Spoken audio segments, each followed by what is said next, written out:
Hola, mi nombre es José Luis Manteiga, soy enfermero de urgencias de pediatría del Hospital Teresa Herrera y si habéis visto el triángulo de evaluación pediátrica con Sandra Yáñez, recordaréis que una parte importante de ese triángulo era la respiración. Ante este problema que pueda presentar el niño, una parte importante del tratamiento puede ser la oxigenoterapia.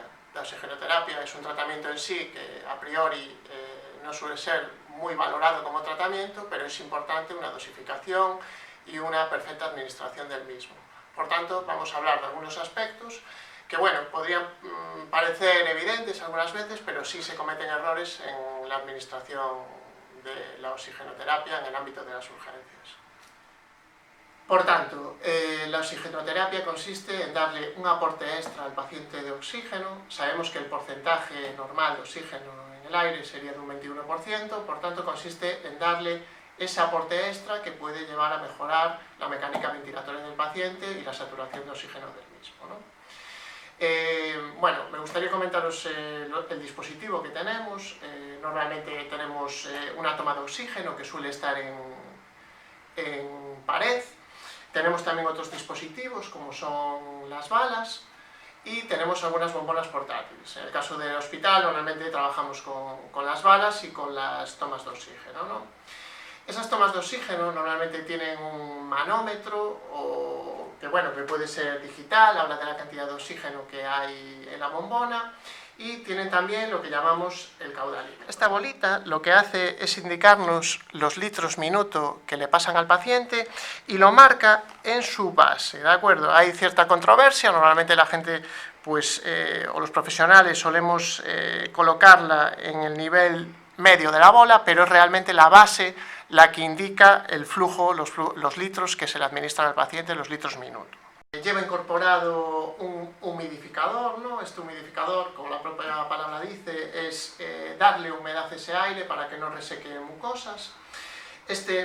Va insertado al caudalímetro mediante una rosca y se le quita, digamos, esta base de plástico y se conecta aquí la toma de oxígeno.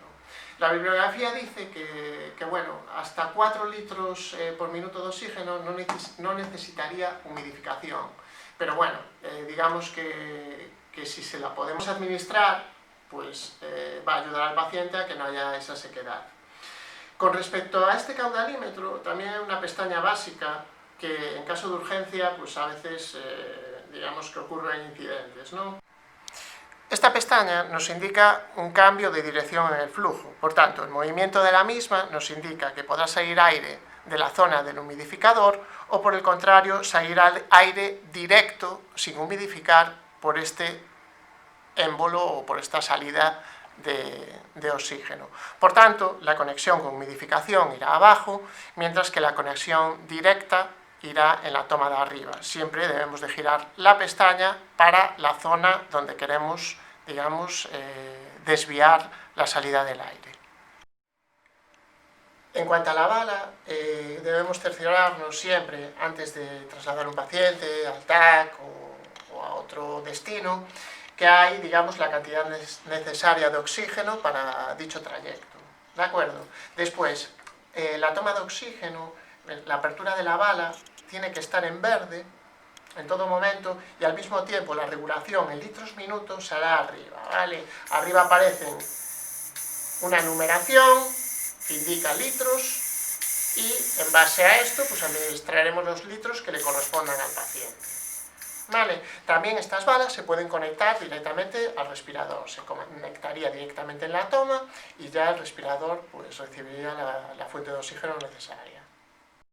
Bueno, en cuanto a formas de administración de oxígeno, tenemos dos grupos bien diferenciados, alto flujo y bajo flujo. Dentro del alto flujo tenemos la más famosa, la mascarilla Venturi, donde administramos unas dosis de FiO2 estables en todo el momento al paciente.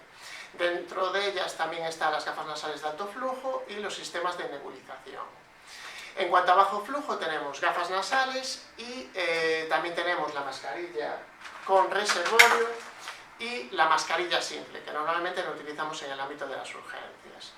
Cabe destacar que el bajo flujo siempre va a depender del patrón ventilatorio del paciente, porque siempre hay una mezcla con aire ambiente.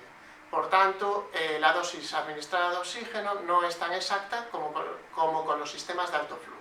Bueno, ahora vamos a hablar un poquito de las gafas nasales. Elemento simple, muy utilizado, pero que bueno, que a veces se cometen errores, ¿vale? Bueno, es un dispositivo de goma, tiene dos tubitos aquí en la superficie, ¿vale? Para colocar en la nariz del paciente. Hay varios tamaños de gafas nasales, bueno, aquí os he traído un par de ellos, como veis, diferencia sustancial, sobre todo para niños de pediatría. Importante saber que la pestaña apoya en la bigotera del paciente, esta pestaña que está dentro, se coloca en la cara del paciente, se pasa por detrás de la oreja y después se ajustará en el cuello, ¿vale?, del paciente. Los niños la tolerancia es baja, a veces tenéis una foto en la diapositiva, a veces se fija a los laterales de la cara, ¿vale?, con unos steri strips. Normalmente los flujos que se dan con oxígeno son de 0,5 a 4 litros, a priori, según bibliografía, no necesita humidificación, pero bueno, la sequedad que digamos provocan es importante, por tanto siempre administrar con humidificación, ¿de acuerdo? Decir que no utilicéis vaselina en los orificios nasales porque reseca todavía más la mucosa, y utilizar siempre cremas hidrosolubles. En cuanto a las gafas nasales, tenéis que saber que cada litro que se aporta al paciente corresponde alrededor de un 4% de aporte extra de oxígeno al mismo. Por tanto, si en aire ambiente hay un 21%, aumentar un litro de oxígeno implica aumentar a una FiO2 del 24%. En cuanto a la mascarilla Ventimax o tipo Venturi, bueno, digamos que este es un dispositivo de alto flujo, tiene una goma para, digamos, encajar por la parte de detrás del paciente. A su vez, esto se puede, digamos, anudar para que, digamos, no se afloje ni le caiga al paciente. Aquí tenemos unas ventanitas laterales donde, digamos, sale el aire expirado del paciente, y después tenemos una escala de diferentes colores. Esta sería blanca, que corresponde con el dispositivo blanco, ¿vale? Después tendríamos una verde que correspondería con el verde, ¿vale? Utilizaríamos uno u otro dependiendo la cantidad del flujo de aire y el porcentaje de FiO2 que queremos administrar al paciente, ¿vale? En este caso, pues imaginemos un paciente que queremos administrarle al 40%, una FiO2 al 40%, pondríamos 12 litros en el caudalímetro y colocaríamos la flecha en 12 litros. Si os fijáis, aquí es la ventana que os digo que donde se hace la mezcla, donde, digamos, el alto flujo hace la mezcla de aire ambiente y litros minuto que salen de la toma de oxígeno, proporcionándole en total y haciéndole una administración fija al paciente de esa FiO2 del 40%. En cuanto al sistema Venturi, por tanto, es importante que recordéis que tiene ventajas, es decir, la FiO2 que le administramos al paciente, es muy importante esto, es constante y definida entre el 24 y el 50%, hay una correlación en litros con la FiO2 que aparece en el display o en el plástico del Ventimax. Y bueno, tiene el inconveniente que para los niños es bastante incómoda y no lo toleran bien, y que además no pueden comer ni tomar lactancia materna a la hora de que le administre la terapia inhalada. Por tanto, a veces utilizamos mucho las gafas nasales, aunque el alto flujo sería muchísimo mejor para determinar la dosis y la mejora del paciente. Bueno, en cuanto a la mascarilla con reservorio, tendría este dispositivo, esta bolsa, se coloca igual que el sistema Venturi, detrás de la cabeza del paciente, se puede anudar parcialmente para que quede mejor fijada y al tamaño del paciente que tengamos. Como veis, esta sería pediátrica, más pequeña, y bueno, lo bueno de este sistema es que gracias al reservorio es capaz de aportar una FiO2 cercana al 100%, aunque bueno, sabemos que anda en torno al 60-70%. Tiene estas ventanitas cerradas y esta que permite que, bueno, digamos que limita la no reinhalación del paciente, ¿de acuerdo? Estas válvulas se abren para que sale el paciente y se utiliza pues, en casos de urgencia donde el aporte de oxígeno sea, digamos, límite, ¿no? Entonces, bueno, sería una conexión digamos, al dispositivo caudalímetro y normalmente, como suele ser en situaciones de urgencia, lo solemos abrir a 15 litros. Aunque, bueno, dependiendo los litros minuto, podemos administrar valores de 60 a, digamos, a 100. En cuanto a la administración de medicación por vía inhalatoria o aerosolterapia, tenemos varios dispositivos que nos pueden ayudar a la administración de la misma. El más típico de uso hospitalario sería el nebulizador. Consta de una mascarilla con una goma que se coloca a medida en el paciente y tiene como una cazoleta donde podemos incorporar la medicación, digamos, que le corresponde al paciente con aproximadamente 3 o 4 mililitros de suero fisiológico, ¿no? La dosis en niños siempre viene determinado por el peso, ¿vale? Un cálculo de la misma, y después, como curiosidad, es que la administración vía nebulización tiene que ser con un flujo litros minuto de 6 a 8 litros en el caudalímetro y con una duración de 20 minutos mínimo. Después habrá que hacer un lavado de boca con enjuagues y al finalizar el tratamiento. También se puede mezclar digamos, dos fármacos dentro del mismo, digamos, nebulizador. Suele ser muy típico la nebulización de salbutamol y atrovec, acompañada de suero fisiológico. En cuanto a las ventajas de la aerosolterapia con nebulizador, no precisa la colaboración del paciente, por tanto, bueno, o una escasa colaboración del paciente, y que además en crisis asmáticas de broncoconstricción grave, pues digamos que es adecuado su uso por esa escasa colaboración. Presenta también algunos inconvenientes, y más en la situación sanitaria que estamos viviendo. Se ha desechado su uso por las infecciones de tipo respiratorio, por el tema de la infección del COVID-19, y porque además se ha visto que la terapia inhalada con cámaras funciona de forma adecuada en niños de cualquier edad. Por tanto, bueno, es una administración que se puede hacer en su domicilio y tiene las mismas ventajas que la nebulización. En cuanto a inhaladores de dosis medida con propelente, bueno, tengo este dispositivo típico, salbutamol. Bueno, tenéis que tener en cuenta que estos dispositivos en pediatría, sin cámara, no se utilizan en ningún momento, ¿vale? Es importante que recordéis esto, nos vienen niños a urgencias con el dispositivo únicamente y sin la cámara. No es efectivo, requieren una alta coordinación para su uso y una alta dificultad para realizar una buena ejecución.